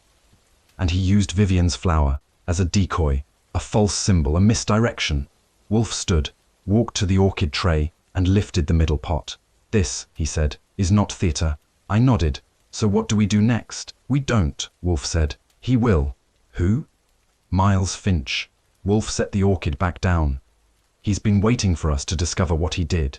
Now that we have, he'll act. The brownstone remained still. Rain stitched lines down the windows. Fritz set brandy beside Wolfe's elbow, then retired. At 11:30, the bell rang. Not the front, the side. Wolfe turned to me. He's here. The back door was unlocked, left ajar. Rain gusted in. On the stoop, an envelope, unmarked. Inside, a photograph. Vivien, backstage, holding the first orchid. Behind her, a mirror. Miles Finch. Watching. Wolfe stared at the photo for a long moment. He wanted us to see it, I said. He wanted us to see him, Wolfe corrected. He's taunting us. No, Wolfe said softly. He's preparing us. For what? For the final scene. Charles Keene didn't attend the funeral. That didn't surprise me. But when the entire cast turned up in black hats and red eyes and the director was nowhere in sight, not a flower sent, not a telegram signed, it moved from theatrical absence to something colder. I didn't tell Wolfe I was going. He was deep in Orchid records and German cross indexes, and I didn't want a debate. What I wanted was a face-to-face with the man who left his star in the ground and vanished into the fog. I started with the theatre's payroll records, then the studio registry, then a call to Miriam Fallows, who had worked lighting for the production. He was renting above a tailor's on West 21st, she said. Said it was temporary, like the truth. That was enough. The building was narrow, 3 stories tall, flanked by a deli and a key shop. The buzzer was broken. The tailor downstairs gave me a long look, then motioned upward with a shrug. Last door, been quiet. I climbed the steps slowly, listening. Soft rustle, footfalls. A drawer shutting. Someone was packing. I knocked. No answer. I knocked again. A pause. Who is it? Archie Goodwin. The pause stretched. Go away. I don't do that. Another silence. Then the bolt turned and the door creaked open 2 inches. One eye looked through, and the door opened. Keene stood in shirt sleeves, collar undone, cigarette burning between 2 fingers. His jacket lay folded across a half-packed suitcase on the bed. Another suitcase sat open, half full of papers. You're early. He for what? For your question. Then let's get to it. The flat was Spartan. A table with 2 chairs, a cracked mirror, a bottle of scotch and 2 glasses, one rinsed, one not. He gestured toward the chair, but I stayed standing. You missed the funeral. I don't like pageantry, he said. You like scripts, that was hers. He sighed. It didn't feel honest. Death rarely does. He turned toward the window. Outside, a trolley rattled past. The blinds swayed. I'm leaving, he said. I can see that. I don't have answers. You do. You're just afraid of them. He turned back. She was going to expose someone important. Who? He hesitated. She never told me directly, but I know she was scared. Of who? Someone in the cast. He shook his head. Bigger, politics. He nodded. You're sure? She said. He's too powerful. The theatre's just his hobby. Did she name? No. But I saw the letter. What letter? She wrote a draft, never mailed it. To whom? To Wolfe. I stiffened. Where is it? He crossed to the desk. From the drawer, he pulled a torn sheet, typed, rough, folded once. He handed it to me. Mr. Wolfe, if anything happens, look to the flower. It wasn't a choice. It was an order. Someone's using the play. It's more than theatre. He will not let it close. There was no signature, but the typeface matched the others. Vivien's ribbon, her spacing. I found it in her dressing room after they found her, Keene said. Tucked under her chair. I was the first one in. Why didn't you give it to the police? He lit a fresh cigarette. Because I wasn't sure it was real. It's real. I know that now. He moved back to the suitcase. I was going to leave town before they found out. Who? Whoever she meant. Then help me find them. He shook his head. It's too late. No, it's not. He closed the suitcase, snapped the latches shut, and hoisted it upright. You've got what you need, Mr. Goodwin. I don't have names. You have Wolfe. Wolfe's not here, Keene said. But he's waiting. I stepped between him and the door. You're not going anywhere. He looked down at my hand on the knob, then past me, to the fire escape. I turned a half second too late. He threw the suitcase into my chest, hard, and ducked past me. By the time I got my footing, he was through the open window and halfway down the metal stairs. I followed, but he had the lead. He hit the alley, turned west, disappeared between dumpsters and brick shadows. I ran the corner, heart pounding, shoes wet with alley grit. But he was gone. Just gone. I returned to the flat and sat on the edge of the bed. The suitcase he'd thrown had popped open on impact. In scripts, flyers, and beneath them, a small, black-bound address book. One name stood out, circled in pencil. Carol Kettering, Fifth Ave Club. Not an actor, not a playwright, a name I'd heard in whispers, political, wealthy, always in tuxedos and shadows. I closed the book. Vivien had been right. It wasn't just a play, it was a stage, and someone dangerous was directing from the wings. Back at the brownstone, Wolfe listened in silence as I gave him the rundown, from the letter to the suitcase, to the alley escape. When I got to the name, Carol Kettering, he put down his beer. Ah, Wolfe said, you know him. Know of him, Wolfe replied. He owns real estate, bankrolls minor parties, and keeps his name out of ink. He's connected. Deeply, subtly. He funds quiet campaigns, buys silence more often than favors. Vivien thought he was involved. She said the flower wasn't a choice, Wolfe murmured, which suggests it came from someone with power. And the play? Staged for him, Wolfe said. Perhaps as tribute, perhaps as warning, and perhaps both. I handed over the address book. Wolfe flipped to the marked name, his eyes narrowed. This is political theatre, he said, with orchids as props. He stood, walked to the windows, and stared out into the slow rain building on 35th Street. Keene's gone, I said. He'll return. Why? Because men like Keene don't run well. They pace, then panic. I waited. Wolfe turned. Put Mr. Kettering under watch. I blinked. Me? No. Contact Saul Panzer, quietly. Discretion, total. He lifted the flower from its tray. The VL3 gleamed softly under lamplight. This, Wolfe said, planted in beauty, delivered in fear. And Vivien knew it. She tried to send it to me, failed. I nodded. So now we send it back. Wolfe smiled. Precisely. The next day, Saul reported. Kettering spent his evenings at the Fifth Avenue Club, a men's lounge lined with walnut and whispers. No public appearances, no guests, just him, scotch, and solitude. I went by the club posing as a courier, in my hand a box, inside, the second VL3. I handed it off to the concierge with a card addressed to Kettering. Wolfe had written, Curtain up, Act 2 begins. You're no longer off stage. Nothing more, nothing needed. That night, Keene called the brownstone. I answered. You delivered it, he said. Yes. A pause. You're insane. Not me. He'll come for me. Then don't run. You don't understand, he whispered. No, I said. You didn't understand Vivien. She tried to stop this, and you let her fall. The line went quiet. Then, it's not over. Click. Dial tone. Wolfe sat with the script Vivien had marked. He'd made a copy of her shorthand, the same line circled twice. It wasn't a choice. He tapped it with his pen. She was speaking for someone else, he said. I waited. She was trying to protect someone. That's why she was silenced. And now? Now we know who they feared. Kettering. Wolfe nodded. He didn't write the play, but he bankrolled the lies. And Miles? Still missing, still dangerous. I exhaled. So what do we do? Wolfe leaned back. We wait. Rain traced the window pane. The orchid gleamed on the sill. Below, Fifth Avenue pulsed with the hum of power and pretense. Somewhere, Miles Finch was watching, and the play had just reached intermission. I found Wolfe in the plant room, back bent over a shallow tray of black volcanic medium, delicately sliding rootless orchid cuttings into damp moss as if coaxing truth from silence. The heat in there would have cooked eggs, but Wolfe didn't mind. His sleeves were rolled back an inch. He had a towel tucked into his collar, and a bottle of imported Belgian beer sweating nearby. He didn't look up when I walked in. "Anything vital?" he asked. "Depends how you define it." "I define it by whether you're interrupting my Orchid schedule without due cause." I leaned against the frame of the door. "Keene's gone." "Yes." He bolted out the window. Wolfe reached for a bamboo stick, nudged a leaf into position, then misted the tray. "He's not gone," Wolfe said. "He's delayed." I nodded toward the tray. "That VL3 hybrid, it's all over him." "Yes." "And the glove Vivien left behind had initials, CK." Wolfe still didn't look up. "I know," he said. I waited. Then I said, "The name might not be Charles." That got his attention. A pause. Then, "Explain." "Curtis Keene," I said. "Does that name mean anything?" The mist nozzle stopped mid-spray. Wolfe turned slowly toward me. I continued. "When I pressed Keene, he didn't just deny the initials. He avoided them. There was a twitch when I said the petal was found in a glove. But the note under the mirror said Curtis, not Charles."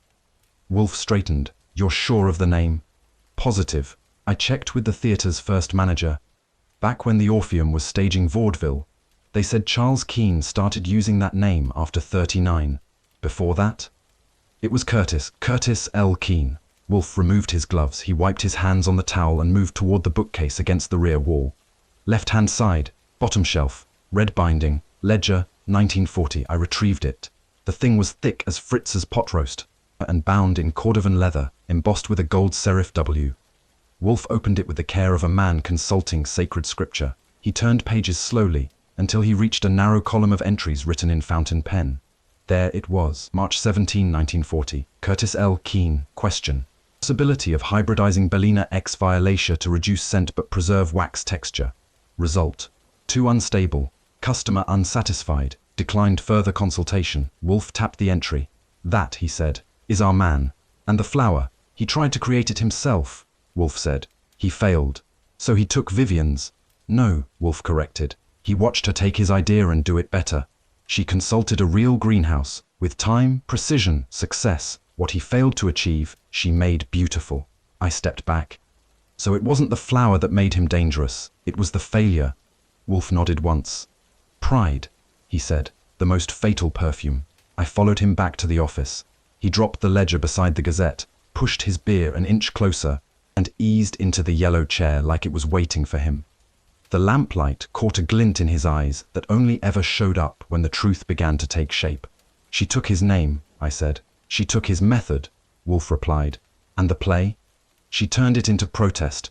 He turned it into performance, to cover his tracks." "No," Wolfe said, "to rewrite her." Fritz entered with a tray of brandy and a plate of quail eggs. Wolfe waved it off. That alone told me something was shifting in him. He stared at the orchid on the sill. "She preserved the petal in a glove," he said. "She left the glove in the dressing room. She planted her annotations in shorthand. All to say, it wasn't him on stage. It wasn't art. It was a warning." I sat across from him. "Curtis Keene ordered the first hybrid in 1940. Yes. She made it real in 1945. Yes. Now someone's using it to kill." "Yes," Wolfe said, "but not just to kill." I waited. Wolfe raised his eyes. "To rewrite the curtain call." The next hour passed in Wolfe's version of Stormlight. Silent, glowering, thoughtful. He flipped through the Orchid ledger again, stopping not just at Curtis Keene's name, but others. 1, 2, a dozen inquiries made around the same date, all from the same Manhattan district. Artists, editors. One name stood out. Reed Hallowby. Another Orchid man. "Another fool who thought a blossom could be bent to ego," Wolfe said. He requested a hybrid nearly identical to Keene's. Same month, same greenhouse. I frowned. A coincidence? No, a circle, a ring. Wolfe nodded. An art ring, perhaps. Intellectuals who exchanged ideas. And flowers. Vivien entered it late, but she elevated it and made them feel replaceable. I stood. So the flower wasn't just symbolic, it was currency. And hierarchy, Wolfe said. And when she no longer accepted their stage, they ended hers. I moved to the desk, picked up the petal again, the one pressed in Vivien's glove. Fragile still, but stained slightly on one edge, brownish, like sap or oil. I held it to the light. She left this as a message. "Yes," Wolfe said, "but also to herself." I turned. "Then what now?" Wolfe closed the ledger. He folded his towel, placed it across the chair arm, and sighed. We find Curtis Keene. He's already running. He'll stop, Wolfe said. Or someone will stop him. You mean Kettering? No, Kettering is not a man of action. He hires people to carry guilt for him. Keene, though, Keene acts. And Vivien. She warned us, and she warned them. Wolfe tapped the glove. She knew she would lose the role, but she refused to be cut from the script. That night, the brownstone remained silent. The lamps glowed, the radiator ticked. Outside, the rain had stopped, but in the plant room, Wolfe stayed long past midnight. Not pruning, not transplanting, just staring at the VL3 hybrid, the flower that had lived longer than Vivien, and perhaps, more dangerously. The hallway outside Lorraine Talbot's apartment still smelled faintly of varnish and boiled cabbage. Inside, she had a fire lit, a kettle steaming, and her hair pinned high in an effort to appear composed. She opened the door slowly, without surprise. You came, she said. You sounded surprised on the phone. I wasn't sure you'd still be checking on me. I stepped inside. Wolfe calls it due diligence. I call it making sure the fire hasn't spread. The flat hadn't changed. Tight furniture, thick curtains, and the air of a place recently cleaned in a hurry. She motioned to a chair and crossed to the sideboard. Tea? She asked. Sure. She poured with the kind of care that was trying not to shake. Fine china clinked, steam swirled. Her sleeve brushed the saucer just slightly, nudging something across its rim. I didn't say anything. Not yet. She handed me a cup and sat down opposite, her legs crossed beneath a quilted skirt. The teacup in her hand didn't quite hide the faint tremor in her fingers. I'm tired, she said softly. Everything's closing in. You've lost a friend. That's expected. She looked up. You mean others? Her eyes narrowed. What do you mean? Before I could answer, the phone rang. Its tone sharp, mechanical, unkind. She started. I'll get it, I said. She nodded, relieved. I crossed to the desk and picked up the receiver. Kramer's voice came through in a low rumble. Keene's dead. That froze me. Where? His flat. Found an hour ago. Door locked from the inside. Bottle of pills on the table. Confirmed? We're waiting on Rollins, but it looks clean. Note, drink, dosage. Intentional. Looks it. Note say anything? Just a name. I waited. Vivien Lake, he said. Nothing else. I hung up and returned to the chair. She hadn't moved. You heard? She nodded. I knew it, she said. I felt it. Felt what? That something terrible was about to close, like a trap. She sipped her tea. Her hands steadied as she did. The cup landed with a faint tap against the saucer. That's when I looked closer. On the saucer's rim, pressed against porcelain, barely curved from age, was a petal, waxed at the edges, just visible under her cup's shadow. I let a breath go slowly. That from your pantry? I asked. She blinked. What? The petal. She followed my eyes, then gently shifted the cup. She didn't flinch. Oh, she said. That, it's an orchid, I know. She lifted it delicately, cradled it in her fingertips. Vivien gave it to me. Said it would protect me. From what? She didn't answer right away. From him. No, she said. The man behind the curtain. I sat forward. You still think there's someone else? I don't know what to think anymore. Think carefully. People are dying. Do you believe he killed himself? Kramer says yes. I paused. I believe someone wanted that door locked. She placed the petal back on the saucer. I used to think the orchid was beautiful, she said. Now it looks like it's listening. I stood. Her eyes followed me. Do you think I'm lying? I think you're keeping secrets. She didn't deny it, she whispered. Back at the brownstone, Wolfe sat in silence. Not the brooding sort, the listening kind, the kind that watches without blinking. I relayed it all. The petal in the saucer, Lorraine's talk of protection. The phone call, Keene's locked door, Vivien's name written in silence. Wolfe said nothing for a full minute. Then he reached for his beer, sipped once, and set it down. Described the petal. Bellina hybrid, pale pink, edges slightly curled, no decay, lightly pressed, smooth underside. It looked clean. He nodded. No discoloration? None I could see. Then it wasn't Vivien's original bloom, I blinked. How do you know? Vivien's was fresh at time of harvest. All pressed petals from that cultivar, once dried, fade at the center, unless chemically treated. She didn't treat hers. No, Lorraine did. I frowned. You think she planted it for me to find? No, Wolfe said. She believes in it. She believes it protects her. From what? From guilt, from implication. Then she thinks she's next. Wolfe steepled his fingers. Or she thinks we already know. I poured myself a drink. The office smelled faintly of orchid polish, a leather and old ink. Wolfe's orchid trays near the window glowed in the golden hour light. The VL3 sat furthest from the sill, as if hiding itself. She said the orchid was listening, I muttered. Many do, Wolfe said. In dreams, or grief. She thinks the flower contains Vivien's warning. Wolfe shook his head. No, the flower is the warning. She also said she didn't believe Keene killed himself. She's correct. You're sure? I am. I leaned back. That was a tight window escape for a man with nerves. Wolfe waved that away. Keene didn't flee from the law. He fled from judgment. He knew something larger had begun. Kettering. No, Keene was afraid of the woman who pressed the petal. Lorraine? She handled it. Wolfe said. She preserved it. She placed it on the saucer when you arrived. She wanted you to see it. To what end? To transfer the burden. Vivien had a warning.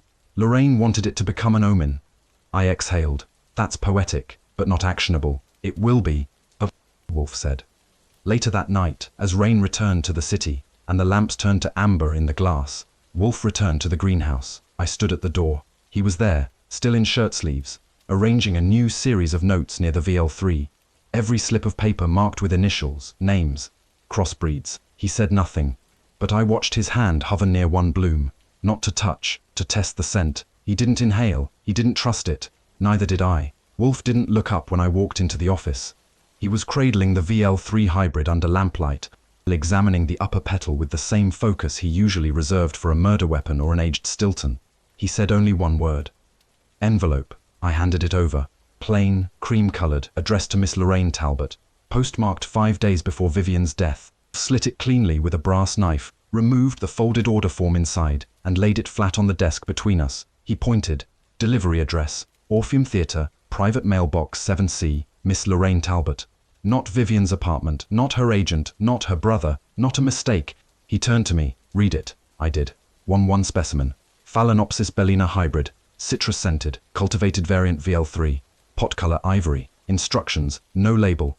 Deliver Tuesday by hand, no return required. Wolfe tapped the final line. No return. Meaning? It was a one-way delivery, he said. Not a gift. Not a rehearsal prop. It wasn't meant to be kept. I sat down slowly. She ordered it in Vivien's name. He nodded. Yes, but she had it sent to herself, to the theatre, where she would receive it discreetly, perhaps unnoticed, perhaps not. I stared at the form. So Lorraine had the flower. She possessed the second bloom. And now? She claims it was Vivien's, Wolfe said. Claims she gave it for protection. He rose. He walked slowly to the orchid tray and pointed to the center pot. VL3, the first bloom, Vivien's. Then he gestured toward the glove on the table. The pressed petal lay inside, pale and faintly curled. The second bloom, he said, never wilted, because it was treated, chemically, to preserve not just scent, but compound. What compound? Wolfe turned to me.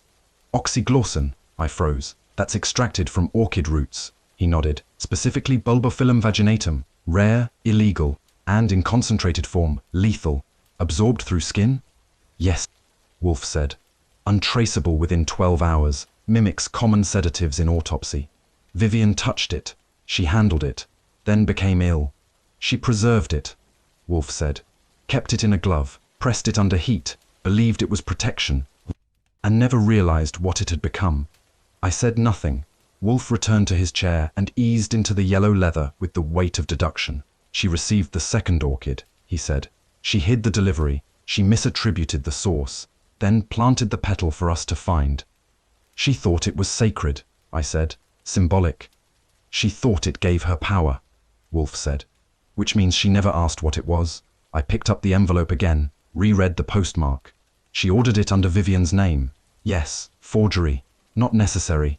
The greenhouse wouldn't question it. They'd filled a previous order. Same cultivar. Same packaging. But Vivien never placed the second. No, Wolfe said. Which makes Lorraine's possession of the flower criminal. And motive? She feared exposure. By Vivien. Or Miles, Wolfe said. Or perhaps both, I stood. And the toxin? She didn't know, Wolfe said. But whoever supplied the orchid. That word hung in the air. Whoever. Not Lorraine. Someone else. A third hand behind the flower. Wolfe watched me think. You're close, he said. She delivered the flower. Yes.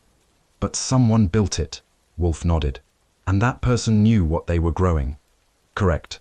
Which means Lorraine's not the author. She's the actress. Wolfe smiled thinly. Now, he said, we simply find the playwright. I crossed to the phone, dialed the greenhouse, asked for delivery records from that week. The voice on the other end hesitated. We have one note, he said. Customer requested anonymity. But the phone number matches a contact from a prior year. Whose?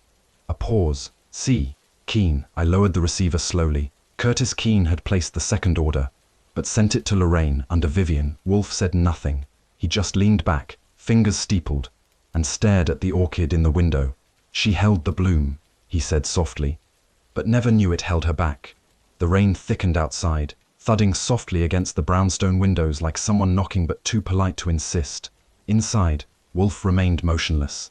The only sound in the room was the faint hiss of steam from the radiator and the low, rustling hum of a city waiting for something to give. I turned back to him. Curtis Keene ordered the second flower. Yes, under Vivien's name. And had it sent to Lorraine? Wolfe nodded. Because she trusted him, or feared him, likely both. I crossed to the orchid tray again. There it sat, still immaculate, still quiet. The kind of quiet that knows its role. I didn't touch it. She said Vivien gave it to her, I murmured. She believed that, but Vivien never saw it. No, Wolfe said. Vivien never saw that flower. He leaned forward now, slow but deliberate, as if something had begun to take shape more fully in his mind. She never handled that second bloom, he continued. She handled the first. The one she ordered, the one she tried to send to me, but it was replaced, quietly, sleight of hand, by Keene. Yes, he had access, he had motive. He needed someone else to carry it. Lorraine became his courier without knowing the payload. I exhaled. Then she's not just a suspect. She's a vector, Wolfe said. And the toxin? Laced into the petals, applied post-harvest, absorbed by contact. Vivien got sick, hallucinated, skin reaction. Wolfe nodded. Classic markers of oxyglossin exposure in trace dose, but fatal when sustained, or intensified. And Keene? Perhaps intended it for someone else. I paused. You mean Lorraine? He didn't answer. The phone rang. I answered. Saul Panzer, voice low and exact. Kettering had dinner last night. Private room, no guests, no records. Nothing. Except the server saw something odd. He said Kettering reached into a leather envelope and removed a slip of cloth. Pink, folded. I blinked. Like a petal. Could be. That's all he gave me. Want me to press it? No, I said. Not yet. I hung up and turned to Wolfe. Kettering had a petal. Maybe the last one. Wolfe closed his eyes. Then we're approaching curtain, he said. I retrieved the pressed glove from the drawer and set it beside the orchid tray. Wolfe reached into the leather-bound ledger again, flipping back to 1940. His finger stopped on a second entry, made just 1 week after Keene's. Name Carol Kettering. Inquiry, request for root access only, bulbophyllum vaginatum. Purpose. Request denied. I stared. He wanted the source of the toxin. Yes, Wolfe said. And didn't get it. So he used Keene. Wolfe nodded. Or Keene used him, and Vivien stood between them. She stood above them, Wolfe corrected. I sat again. If Lorraine didn't know, she still carried the act, Wolfe said, which makes her role dangerous, even if it wasn't intentional. You think she's still carrying it? She placed the petal in a saucer. For protection. She believed that, Wolfe said. But symbols have cost, and some cost more than truth. I reached for the teacup, the one I'd brought from Lorraine's earlier. Wolfe stopped me with a single look. I'll handle it, he said. That evening, Fritz served dinner in silence. Wolfe barely touched it. He spent most of the meal reading the greenhouse's annual ledger, cross-checking supplier codes and soil batches. He said little. Only once did he mutter. She never wanted a stage. She wanted a waiter. Under the glow of the orchid lamp, Wolfe composed a letter, short, pointed, addressed to Lorraine, Miss Talbot. Return the pressed bloom immediately, or what follows will be irreversible, Nero Wolfe. He signed it, sealed it, and handed it to me. Hand deliver. Tonight. No, Wolfe said. At sunrise, I nodded. And if she refuses? She won't, Wolfe said. I paused at the door. How do you know? He looked up from the orchid tray. Because guilt, he said, rots faster than roots. The rain had lifted by the time Margaret Finch arrived at the brownstone. Her coat was damp at the hem, her gloves wrinkled from being twisted in her hands. Fritz admitted her with a single nod and nothing more. She stepped into the office carrying a slim envelope, yellowed at the corners, sealed not with glue but with the weight of waiting. "I wasn't sure it was anything," she said, voice low. Wolfe didn't rise. He motioned to the red chair. She sat, unwrapping the envelope as if unearthing something brittle. "I found it this morning," she said, "in Vivien's flat and under a glass tray on her writing desk." Wolfe adjusted his glasses. "Describe the tray." Clear, pressed into the felt blotter, like she didn't want the letter found unless someone looked closely. She handed it to me. The paper was soft with age, creased once, and smudged at the edges. I passed it to Wolfe. He took it gently, unfolded. The writing was Vivien's, ink faintly faded in a sweeping, upright hand, but rain, maybe tears or time had blurred the lower corner. Wolfe read aloud, "If anything happens, look behind the curtain. The Orchid sees all." No signature, no date, but unmistakably hers. Wolfe stared at the page for a long time. His eyes didn't flick, they absorbed. Then, finally, he folded it once more. He set it on the desk. "It wasn't metaphor," he said. Margaret's hands knotted in her lap. "She believed it," she whispered. "She knew it," Wolfe replied. I leaned forward. "You said it was under glass." Margaret nodded, tucked just so. Not in a drawer, not pinned, as if she didn't want it read until it had to be. Did the ink look fresh? No, it had dried, but there were smudges, right corner, like someone touched it and stopped. Wolfe tapped the folded letter once with a thick finger. "She knew she was being watched." I asked, "By whom?" "Everyone," Wolfe said, "but only one mattered." He rose, stepped to the orchid tray, and touched the rim of the VL3's pot. She understood what the flower had become. Not symbol, not butance. Margaret shifted in her chair. "She told me once, flowers were silent witnesses. Only when they are left to grow," Wolfe said. "This one was sent." He turned back. "She left this letter where no man would look. She wrote it not to accuse, but to affirm." I glanced again at the paper. Those final words hung there like fog under lamplight. "The Orchid sees all," Margaret whispered. "You think she meant Lorraine?" "No," Wolfe said. "Lorraine was the instrument. Then Keene. Closer, but still not center." "Then who?" she asked. Wolfe lowered himself into the yellow chair. "The one who designed the curtain, not the one who opened it." I blinked. "Kettering." Wolfe said nothing.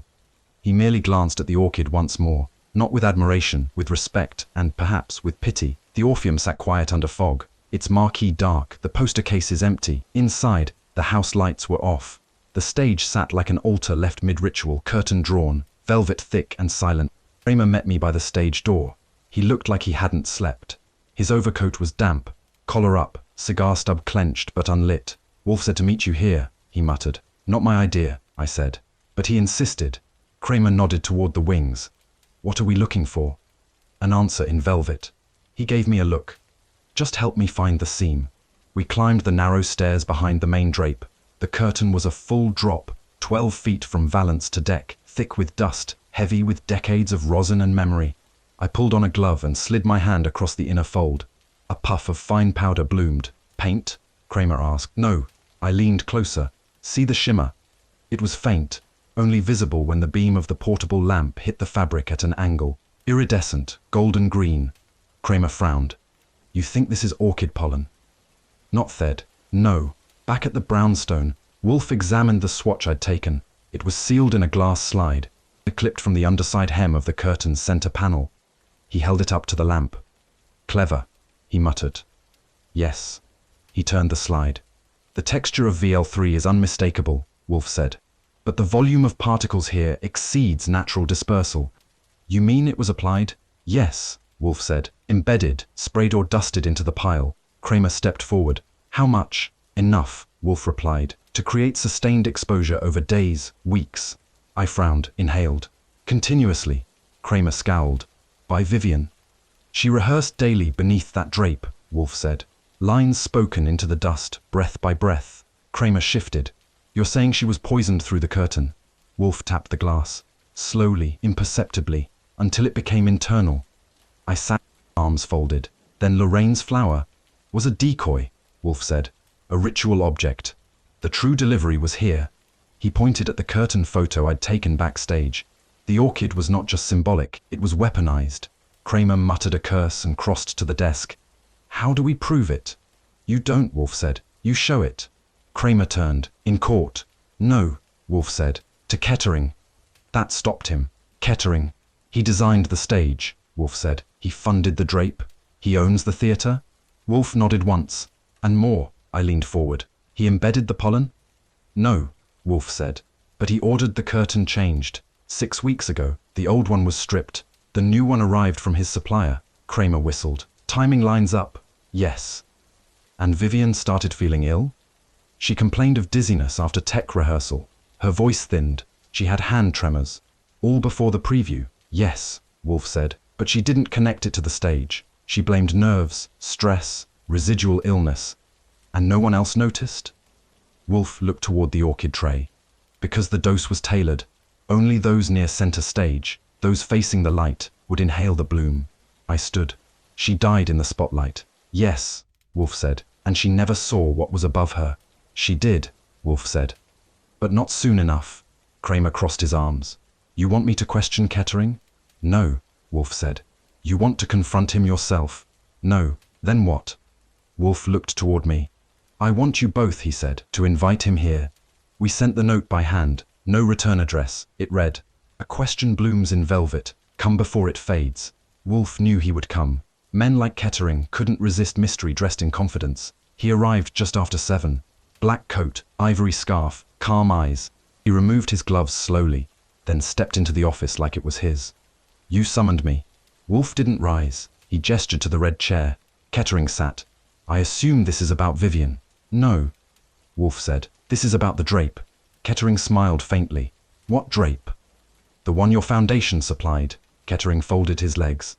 I donate to the Orpheum often. I don't track curtains. You should, Wolfe said. You paid for murder. Kettering's eyes narrowed. Careful. Wolfe ignored it. He lifted the slide of pollen and held it to the lamplight. Orchid dust, Wolfe said. From the new curtain. Kettering didn't blink. It contains oxyglossin. Still no response. A known respiratory toxin when suspended. He leaned forward. Vivien breathed it in for 2 weeks. That's how long it took. Now Kettering's brow shifted. Just enough. I don't know anything about. No, you never do. You delegate. You commission. You sponsor. But you never touch. Kettering stood. You have no proof. We have a swatch, circumstantial, a greenhouse record. He paused. And a delivery receipt from your upholsterer, marked expedite, new velvet curtain, Orpheum, center stage. Kettering's face hardened. You're bluffing. Wolfe's tone cooled. Then sue me. Kettering stared. I won't be spoken to like this. You will, Wolfe said. And you will listen. Because the orchid didn't just bloom. It watched. And now it testifies. Kettering moved to leave. Kramer blocked the door. Sit down, he said. Kettering turned back. What do you want? Wolfe looked toward the orchid tray. I want you to see what you made. Kramer lifted the velvet swatch, still laced with shimmer. He held it under Kettering's nose. Smell familiar? I asked. Kettering recoiled, not visibly, but enough. Do you feel lightheaded? I asked. A little warm? Vision fading at the corners? Kramer stepped in. Don't worry, that sample's clean. Kettering didn't answer. Wolfe tapped the table. You turned a symbol into a silencer, he said. And when Vivien found out, you arranged for her curtain call. Silence. And Kettering straightened his scarf. She was warned, he said. Wolfe's eyes narrowed. Then you admit it? No, Kettering replied. But if she was warned, she chose defiance, and you answered it with breathless poison. She made herself the message. No, Wolfe said. She made herself heard. Kettering turned to go again. This time, Kramer let him. Wolfe didn't speak until the door closed. Then he looked at me. Saul will follow him. Tonight? Immediately. I nodded. Wolfe picked up the orchid from the tray, not the fake. The first, he whispered to no one. Curtains conceal, he said, but not forever. The orchid room had been locked for 9 hours. Fritz hovered near the hallway, hands wringing a towel with surgical precision. He hasn't spoken, Fritz said. Not once. I nodded. He will. Wolfe didn't vanish like that without reason. And when he did, when the lock turned, the door sealed, the trays were rearranged and the temperature set, what emerged was never arbitrary. It was doctrine. It was fact. And usually, something bloomed. It was a few minutes before midnight when we heard the latch. The plant room door opened. Wolfe stood framed in the glow, damp at the temples, his shirt faintly creased beneath the weight of hours and orchids. He didn't speak, just motioned toward the office. We followed. On the desk, he placed a tray, and on the tray, a single flower, pale lavender, broad petals, thicker along the stem than the others, a VL3 variant, but not identical. This one glistened at the throat, almost wept. I leaned forward. "It's new," Wolfe said. "It's a reconstruction." He lowered himself into the yellow chair. "Based on the greenhouse's notes, the order slips, and the swab you took from the curtain." Fritz stepped forward silently, placed a chilled beer beside him, and withdrew. Kramer arrived 5 minutes later, breath heavy, coat dripping. He took one look at the tray and scowled. "More flowers?" "No," Wolfe said. "One." I gestured toward the bloom. "You're saying this is the flower from the curtain?" "No," Wolfe said. "This is the one it was supposed to be." Kramer frowned. "Supposed to?" "Yes." Wolfe folded his hands. "This hybrid was designed to emit oxyglossin, but not through pollen, through root vapor. When prepared properly, the compound can evaporate upward from moist substrate. It was meant to be used in a controlled vessel, one-stage prop, 1Q. "A vase?" "Yes." "Near the front?" "Yes." "So what happened?" Wolfe gestured to the tray. "This variant requires a precise cross ratio. The hybrid you discovered in the curtain hem was incorrect, slightly off, but enough." "Enough for what?" "To disperse through the air." Kramer scratched his neck. "You're saying it was botched?" "Yes," Wolfe said. "It was meant to deliver a targeted dose. Instead, it saturated the drape." I looked down at the petal, its edges curled, but not from age, heat maybe, pressure. "And the target?" Wolfe's eyes narrowed. "Keene." Kramer's voice dropped. "No," Wolfe said, "but everything points to it." I crossed to the desk, flipped through Wolfe's notes, all hand-marked, ratios, air volume, toxic curves. One stood circled. "Toxin binds to metal-laced dye threads." I looked up. "Curtain thread." "Yes," Wolfe said. "Who knew?" "Only someone who understood both fabrics and flowers." "Lorraine?" "No," Wolfe said. He looked toward the orchid. "She didn't write this. She carried it." "So Keene was the target?" "Yes," Wolfe said. He'd been rewriting the script, redrafting scenes Vivien claimed were hers. He turned her symbol into someone else's weapon, someone closer, someone quieter. "Who?" Wolfe tapped the rim of his tray. "The only person who believed in the flower as prophecy, who clung to it, who preserved it in satin and placed it in a saucer." I said her name before he did. "Lorraine." Wolfe didn't nod. He didn't need to. Kramer muttered. "But she didn't mean to kill Vivien." "No," Wolfe said. "She thought Vivien was immune, that she'd carried it first, that Vivien had already touched it, lived beside it. She meant it for Keene," I said. "Yes. She wanted to silence the editor, not the actress." Wolfe shifted in the chair. His eyes were low, but not tired. "She mixed the hybrid in secret," he said. "Maybe with help, maybe from notes, but not perfectly. And when it went wrong, she blamed higher." Kramer stared at the bloom. "So it got into the curtain by mistake?" "Keene moved it," Wolfe said. "To be clever, to conceal, to control the dose, and in doing so, he embedded Vivien's death into her performance." I looked at Wolfe. "Then why did Lorraine press the petal?"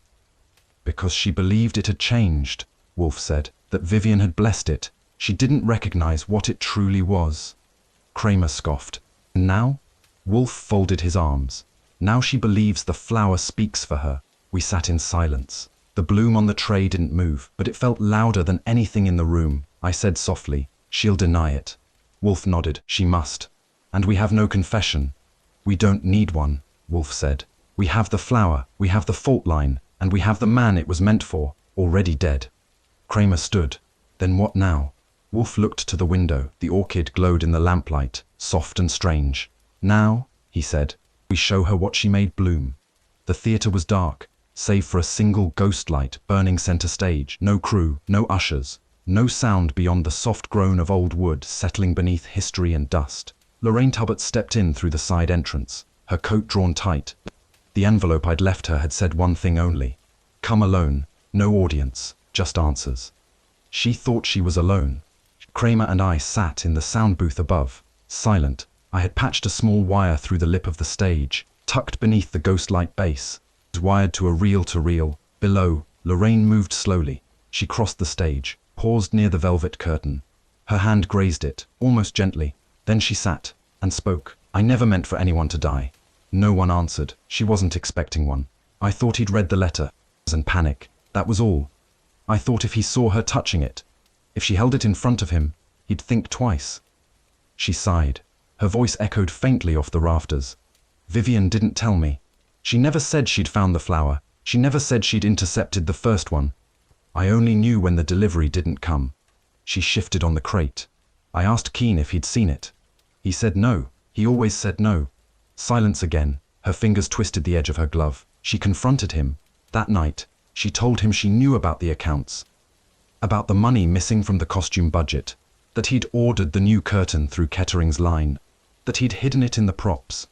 She closed her eyes. He told her to prove it. She said she would. Lorraine stood. She wasn't supposed to breathe it. She was supposed to show it to him, in front of me. That was the point. Stage it, press him, scare him. She walked across the stage, slow steps like rehearsal. But she never told me she had it already, that she'd taken the real one, that the one I found was the second. Lorraine sat again. She took the fall for it, and I let her. She wiped her cheek. I didn't kill her, but I left her name there, in the script, in the flower, because I thought maybe that was justice. She looked up into the house lights.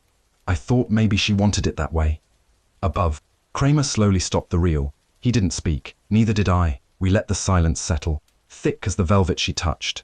Kramer and I waited 10 full minutes after she left. The recording was clear, crisp, her voice steady, never theatrical, just tired, and folded under weeks of guilt that never made it to tears. Back at the brownstone, Wolfe sat in the office with the orchid tray before him, as if waiting for the air to shift. I placed the reel on the desk. "She confessed," I said precisely. "Yes. She said the real flower was intercepted, that Vivien had it. She never knew until after." Wolfe nodded. "And the motive? She wanted Keene to confess. Embezzlement, curtain receipts, costume budget. She threatened him. She thought the flower would corner him. And instead," Wolfe said softly, "it consumed her." I watched him reach toward the flower, not to touch, never that, but to measure. "She believed the symbol had power," he said. "She was right, but it wasn't hers to control." Fritz appeared at the door with Wolfe's evening beer. He placed it down gently and departed. Without a word, Kramer leaned on the windowsill. "You going to turn her in?" Wolfe swirled the amber liquid, slowly. "No." Kramer blinked. "Why not? She didn't kill Vivien." Wolfe said. "She set the play in motion, yes, but she did not write the final scene. She admitted she planted the idea." "No," Wolfe said. "She believed it would end differently." Kramer frowned. "You think that's enough?" "I think justice," Wolfe said, "is rarely curtain ready." He looked to me. "Destroy the copy. Deliver the original reel to Kettering's solicitor." I hesitated. "You want him to hear it?" "I want him to know it was never about him."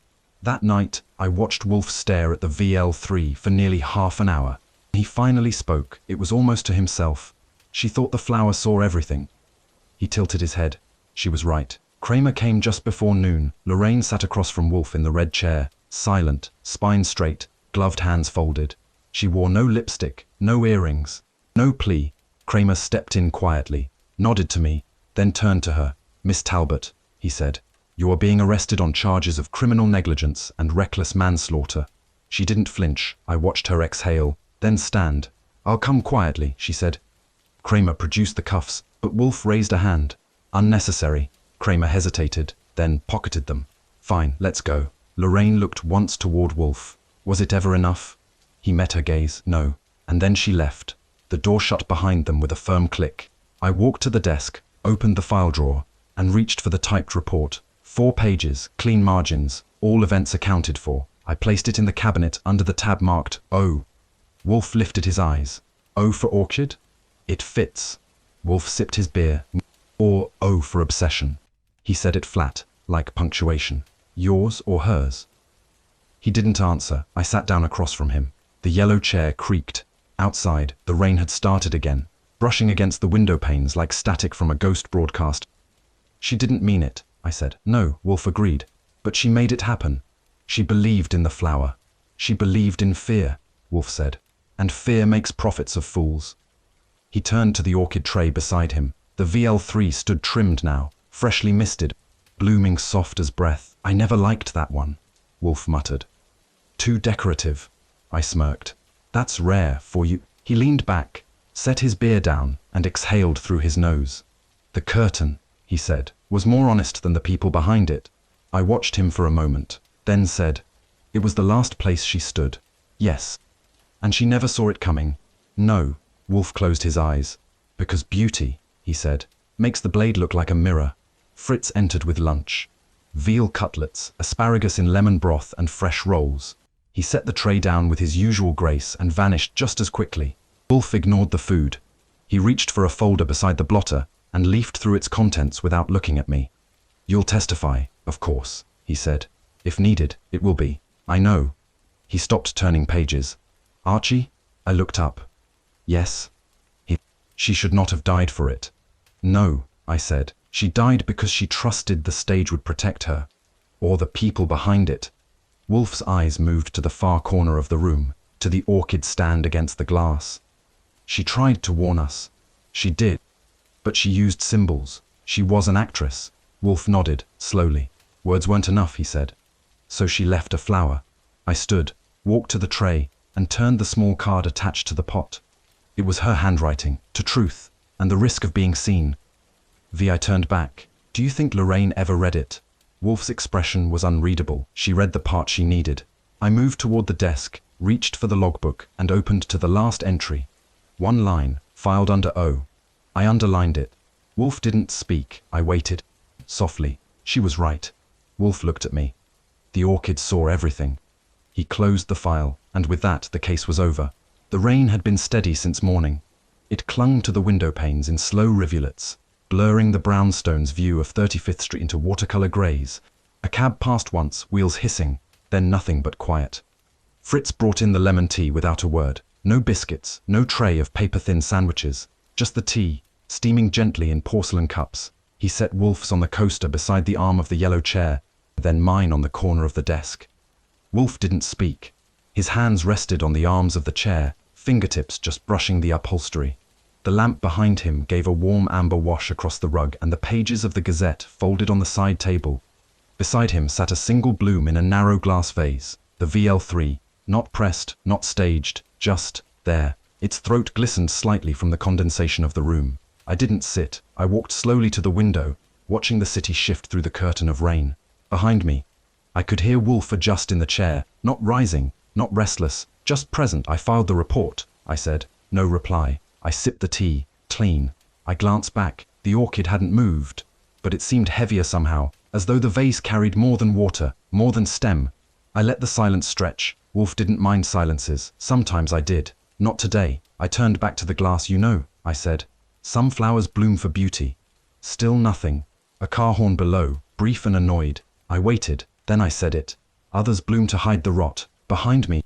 Wolfe inhaled slowly through his nose. He didn't speak, and that was answer enough. The clock ticked, a soft, deliberate rhythm. Somewhere in the kitchen, Fritz adjusted a drawer, the faint clink of silver, then stillness again. Wolfe lifted the cup, sipped once, set it down with care.